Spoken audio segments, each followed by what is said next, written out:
Welcome to the Toastmasters experience. My name is Evelyn. Get inspired by today's Toastmasters insights. Enjoy the show. And welcome to another episode of the Toastmasters experience. Today in the studio, I have Justin. So I'd like to welcome Justin to the podcast. Yeah, thanks, Evelyn. It's great to be here. Yeah, it's so good to have you here. Now, I always start at the beginning. What motivated you to join Toastmasters? Well, it's an embarrassing question to answer. I went to a friend's 50th birthday party and he asked me to give a speech, and there was a whole lot of his friends there, most of whom he'd known since he was about 5. And they were all people that lived in the area that I used to live in, and I knew a lot of them as well. And I gave probably the worst speech of my life. Really? Yeah. I tried to make a few jokes, and they went down like a lead balloon. They were not funny. And everyone, I think, was really happy when I finished my speech. And nobody came up to me and said that was a great speech. And I just drifted to the back of the crowd and tried to make myself invisible. It didn't work. And I thought, this is just not good, because I thought I was a good public speaker, and I knew I could do a lot better. And then I just started thinking, well, how am I going to find a way of becoming a better speaker? And then I researched Toastmasters, and I found out about it. And Okay. I came along to the first meeting, and I really enjoyed the first meeting, and I thought, yeah, this is cool. And so I kept coming. Yeah. So how long have you been a member of Toastmasters, and which club?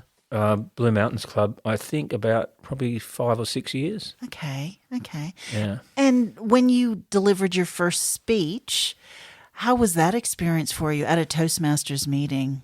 Was that as terrifying as well? Oh, not at all. But the first thing I did was not actually a speech. It was my first meeting. I got asked to do a table topic, or I offered to do one. I think they asked for volunteers, and I just jumped in.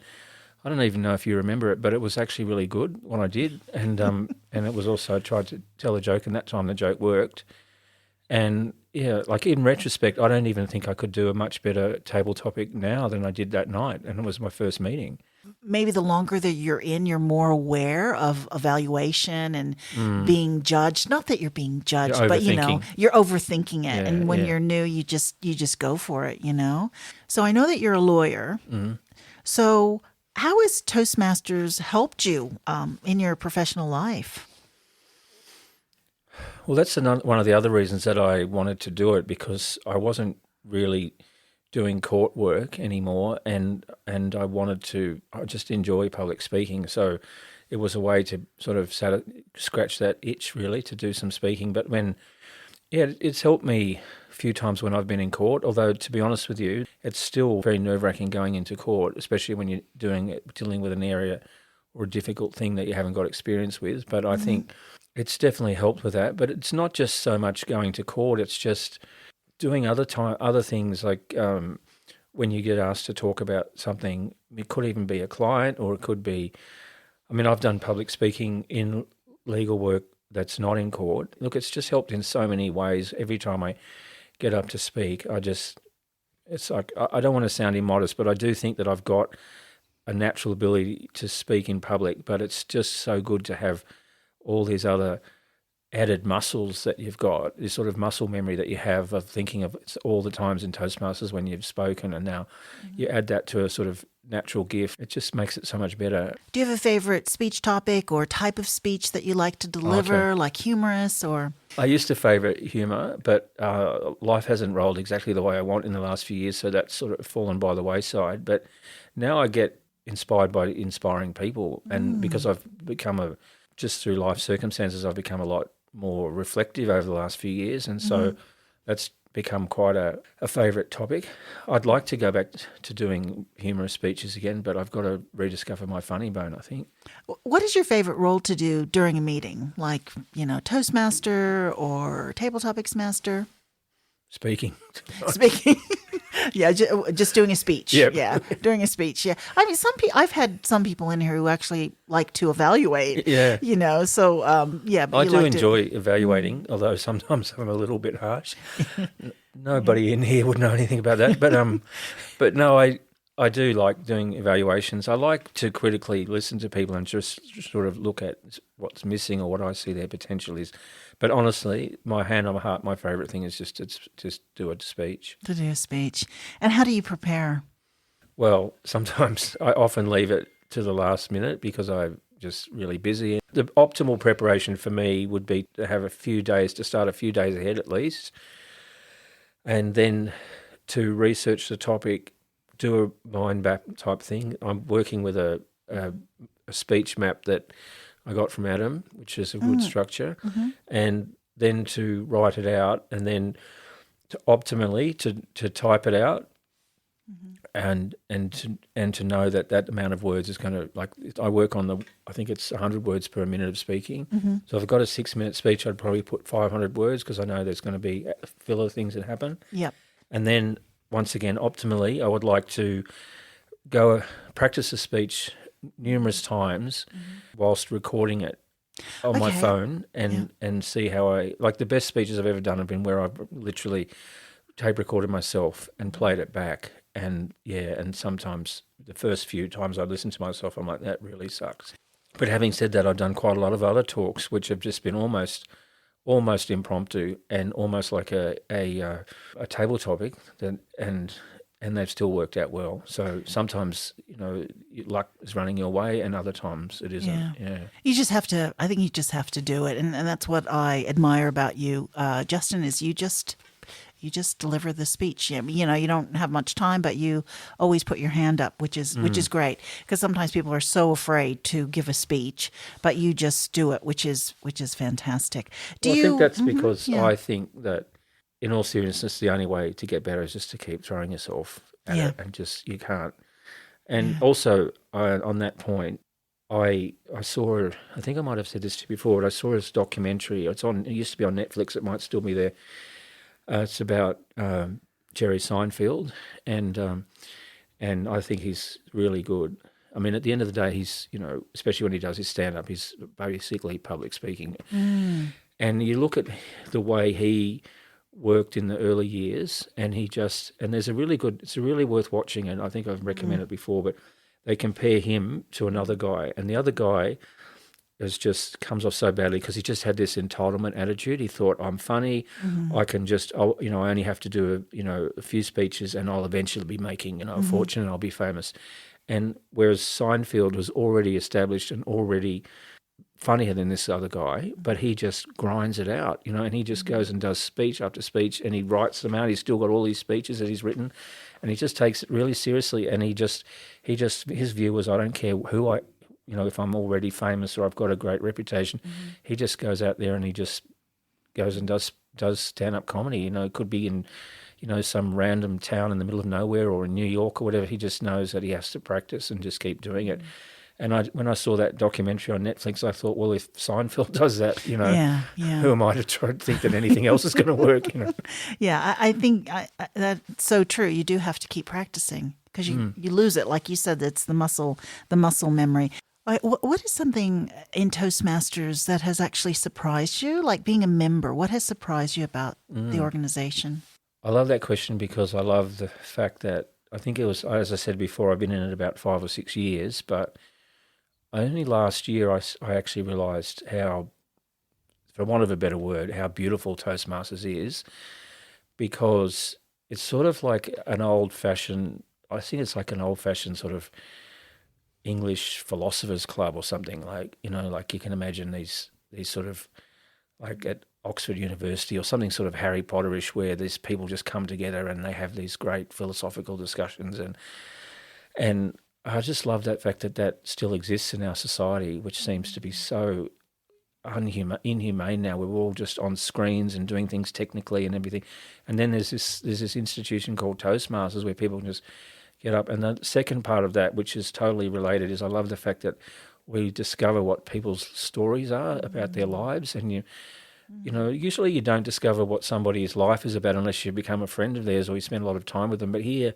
if someone's been in the club for a couple of years with you, and then gradually you get to know that person's story or some of the stories in their life, you don't even have to have become friends with them. It's just by going to the club and hearing the meetings over time, even if it comes out just through an accumulation of table topics, you just start to hear about that story. And some of the people that you look at them and you just think, wow, I never knew you'd have a life like that. There's one person in our club who's quite old and he's done all these extraordinary things. And I also think it's great that people have an outlet to tell their stories. So I just find that really interesting. Yeah. And it gives you the structure, and you get evaluated too. So that helps you to deliver it if you want to deliver it another time. And I love it as well. And sometimes you reveal things at Toastmasters that you haven't even said to your family, told to your family or your partners. I've found that has been surprising as well. I think that's because sometimes just because you have to speak, say for example on a table topic, you remember something that you thought, I had forgotten all about that, and then because it just comes up, and then like you said, you might not have ever told your partner about that because but in Toastmasters you really do have to speak sometimes. Yeah. And so you just go, oh my God, what am I going to talk about? And then this memory comes up and you just go bang and you share this story, and it's like... I love that because, as you know, one of my really dear friends is Jenny. I've known Jenny for 16 years, and she gives me the most thoughtful gifts. And I think it's because she's heard all these stories through the years and she knows kind of what I like. And, so I find, you're absolutely, absolutely right.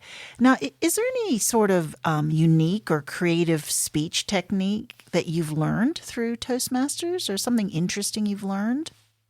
Well, I think table topics is really interesting. There's so many tricks that people have about stalling for time, and that's good to always to see how many people can stall for time so creatively. But I think what's more interesting is that in table topics, which for those people who don't know, Toastmasters really what's basically impromptu speaking. It's a type of speaking where you can be sort of operating on two dimensions at once. Your mind is thinking about what you're going to say, and at the same time you're talking, and they're almost like they're not going on at the same time. You're thinking, what am I going to say? What am I going to say? And then you haven't got any time to keep overthinking, so you start talking, but it's almost like your subconscious mind takes over and constructs a speech as you're actually giving it, and I think that's really interesting.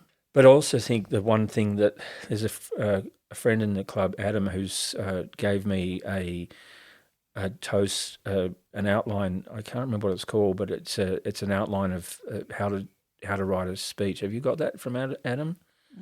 Is it the Fripp method, maybe, where you... It's all on one page, and it starts with, you don't even give... The last thing you do is give the topic, the title topic of your speech, whereas normally I used to start always with the topic and the heading, but this is about, well, what are your three main ideas, and then what's just underneath each of those ideas, and then finally, when you've done it all and you've written it out, and you can do it all in about 10 or 20 minutes, then it says, what's the topic? And so you see the whole structure of the speech there.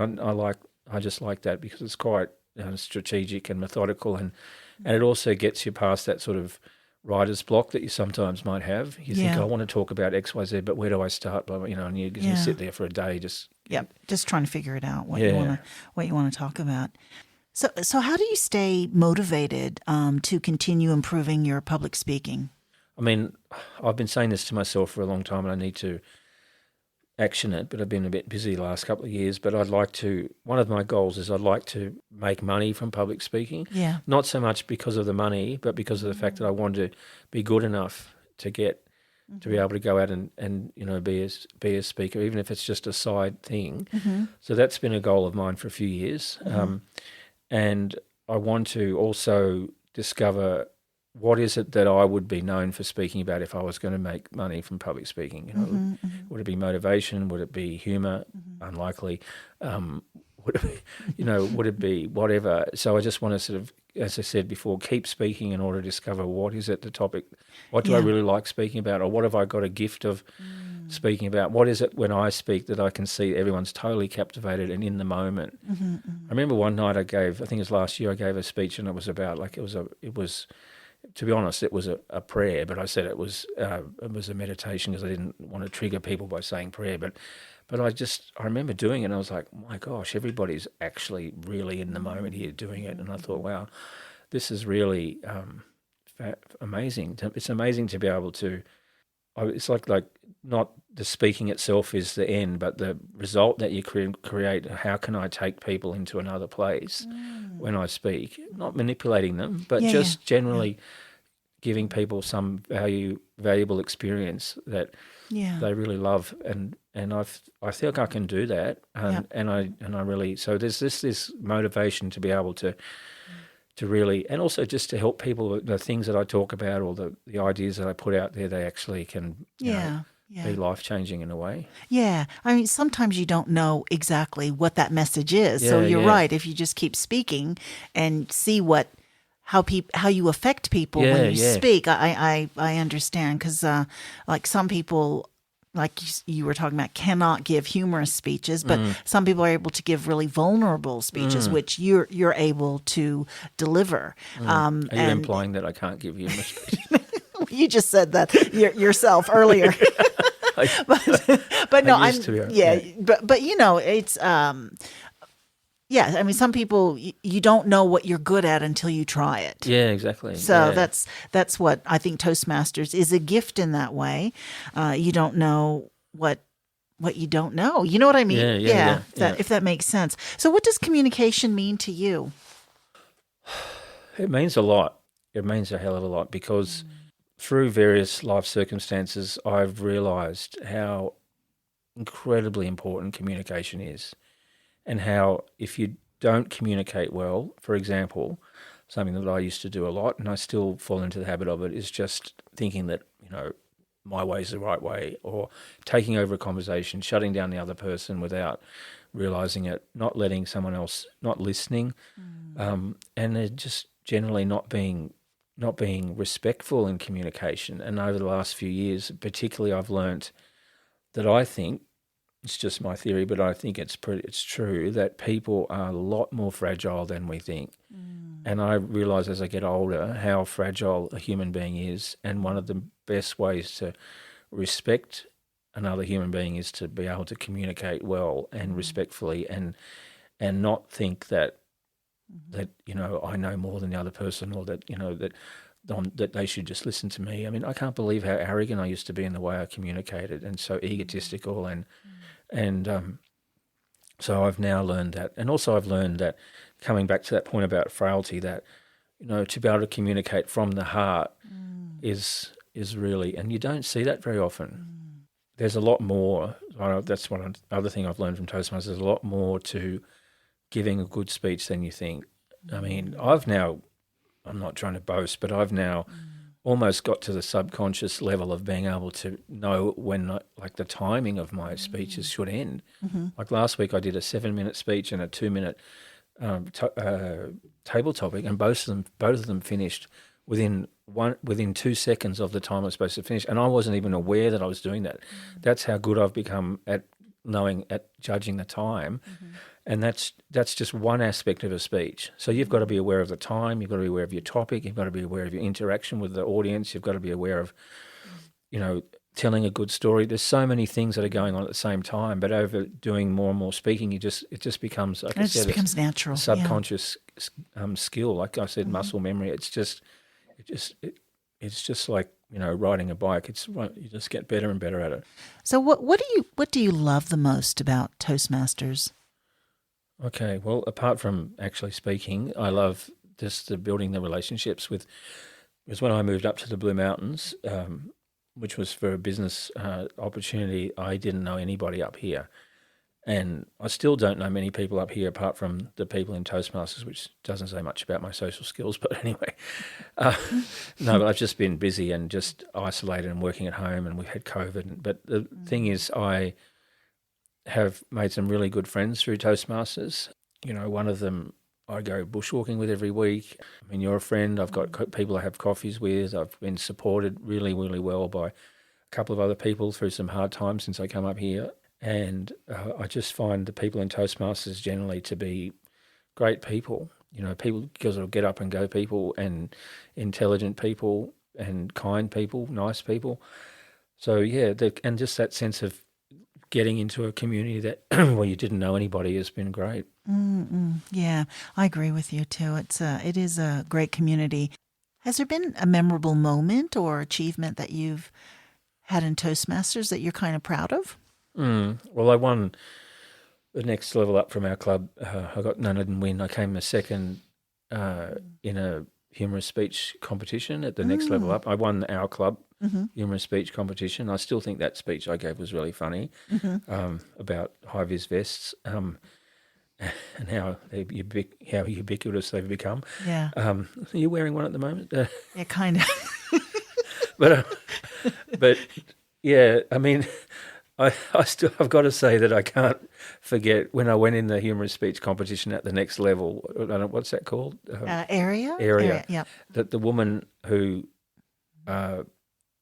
was placed above me, that I'll never forget, that she just sat in the front row, just death staring me all the way through my humorous speech to try and freak me out. To psych you out. Yeah, and I just thought, I didn't realise people play dirty in Toastmasters. That was a wake-up call. This wasn't like the cozy club that I came from. Some people do take their competition very seriously. Yeah. Yeah, Yeah, the old death stare in the front row. I never expected that one to come in. when you've delivered a speech in the past, have you ever experienced an aha moment? Oh, absolutely, yeah. There's a talk that I gave a couple of times because I managed to get into a higher level by winning a competition. And when I gave the speech the second time, the speech was included a story about when I was a young kid and my father and I were both swimming at a beach in Sydney in the surf, and we both got into big trouble when a sandbank collapsed, and we both started to basically drown, and my father left me alone in the surf drowning to go and get help. And my whole life I thought that my dad had left me and abandoned me, and I was very angry about him because I literally was, very close to drowning. But then later on when I was giving the speech, I realised, no, my dad didn't leave me to drown. He went to get help because he knew that he couldn't help me himself. And I realised what a amazing thing it was that he went and got the help, and that help came, and it was two surf lifesavers who came to help me. And by the way, one of them almost drowned trying to help me. It was a very, very serious situation. There was a massive set of waves that came in. Sandbank had collapsed, and we were in water that was, unknown how deep it was, and with these huge waves rolling in. And so it just helped me to understand that took a whole new angle on what had happened, and it also helped me to really underline how much I love my dad, and and what a great dad he's been. So all of that came about by giving that speech a couple of times. Yeah, that's interesting because I've delivered a few speeches as well. And when you keep delivering them over and over, even if you just change the way you speak or the position of it, like you said, a muscle memory comes or subconscious memory comes, and you think, oh, that's interesting. So that's probably what happened to you. Yeah, no, I love that about Toastmasters. And I think that comes back to, I suppose at the end of the day, all that we're doing in these Toastmasters speeches and these disciplines and all these evaluations and everything is we're just developing confidence in our speaking, and also in our lives generally. I mean, if we've got enough confidence to tell a story about our life, then we're a lot more confident than most people, I think, in society, because most people fear public speaking more than they fear dying. Yeah. Which I think Jerry Seinfeld says. So that means most people would rather be in the coffin than giving, yeah, and which is just so bizarre when you think about it. I know it is, isn't it? Yeah, it's really funny, actually. And also it's really funny because when you get into Toastmasters, you realise, my goodness, it's not really that hard, And the other thing about Toastmasters is that what makes it less hard is the fact that you realise that all the other members are on your side. So it's been such a pleasure having you, but I want to ask one last question. What advice would you give someone who is considering joining Toastmasters? Just do it and just go along. And no, I think go along. Maybe if you can go along with a friend or find someone that that you can go along or go to the club and just be vulnerable and just say, I'm thinking, but I'm really nervous, and sit next to someone who, there's usually someone in the club who's got the job of welcoming new members. Go along and see if you can find that person, and then just sit there. And if you don't want to say anything for the first few meetings, don't. But I'd suggest, as I said to a recent member, a new member, I said to her, just speak. Whenever you get an opportunity to speak, just speak. And just put your hand up and just throw yourself in at the deep end. And she now realises that was really great advice. And she's really good speaker. And if she hadn't come to the club, I think she's got a real gift. But she loves the fact that I just said, just jump, and you'll find the wings to fly, and that's, I really think that's what people should do. Yeah, I like that. Find the wings to fly. Yeah, thank you so much, Justin. It's been an absolute pleasure. Thanks, Evelyn. Thanks for inviting me.